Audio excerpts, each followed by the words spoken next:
میں ایک مجلس کے اندر بیٹھا ہوا ہوں، دوستوں کے درمیان میرا بچہ آتا ہے، کہتا ابا 1 روپیہ دینا، میں خاموش ہوں، بات کرنے میں لگا ہوا ہوں، بچہ پھر آتا ہے ابا ذرا 1 روپیہ دینا، تھوڑی دیر بعد پھر بولتا ہے ابا 1 روپے کی ضرورت، 1 روپیہ دینا، اب کتنے روپے دینا؟ 3 کی 1 روپیہ دینا، ایک مجلس میں 1 ہی روپیہ دینا، یہ اگلی استحالہ ہے، اس کا بھی جواب کوئی دے کر کے بتائے۔ اب وہ 3 روپیہ جو دینے والے ہیں ذرا بتائیں، وہ 3 روپیہ مانگ رہا ہے کہ 1 روپیہ مانگ رہا ہے؟ یہ تو عقلی استحالے ہیں اور بہت سارے عقلی استحالے ہیں۔ دوسرے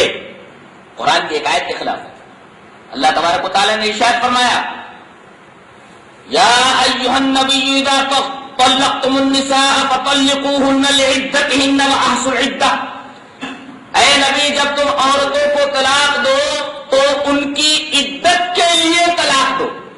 سوال یہ ہے کہ مطلقہ کی عدت کیا ہے؟ قرآن حکیم نے سورہ بقرہ کے اندر اس بات کی وضاحت فرما دی ہے کہ مطلقہ کی عدت کیا ہو، اور جتنی عورتوں کی عدتیں ہیں سب کے بارے میں قرآن حکیم میں وضاحت کر دی گئی۔ متوفی عنہا زوجها کی جس کا شوہر مر گیا اس کی عدت کیا ہے، حدیث میں بیان کیا گیا ہے کہ کسی عورت کا شوہر گم ہو جائے تو اس کی عدت کتنی ہے۔ اسی طریقے سے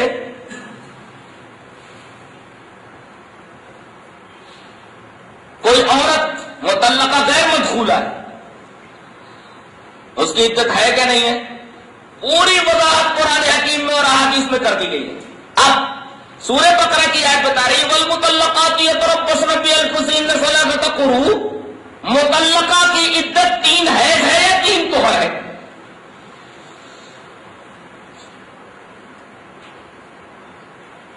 3 حیض یا 3 طہر ہے، اور قرآن یہ کہہ رہا ہے کہ ان کی عدت کے لیے ان کو طلاق دو۔ تو سنی طریقہ یہ ہوا کہ طہر کی حالت میں 1 مہینے کے اندر اس کو 1 طلاق دے دے اور اس کے بعد چھوڑ دے، اس کی پوری عدت گزر جائے 3 مہینے کی، یہ طلاق سنی ہے۔ اب عدت سے پہلے رجوع کر لیا تو پھر اس کے نکاح میں آ گئی، لیکن عدت جیسے ہی گزر گئی، اور عدت کے گننے کے بارے میں بڑی تاکید ہے، عدت گن رکھو، جیسے ہی عدت ختم ہو گئی اس عورت کو اختیار ہے کسی دوسری جگہ شادی کریں، لیکن اگر آپ اس کو دوبارہ اپنے نکاح میں رکھنا چاہ رہے ہیں تو نکاح جدید کے ساتھ پھر لیں، وہ آپ کے لیے ابھی ابدی حرام نہیں ہوئی، یا اسی طریقے سے طلاق پختہ اس کے اوپر نہیں ہوئی۔ اچھا، لیکن آپ نے نکاح جدید کے ساتھ اسے لوٹا لیا،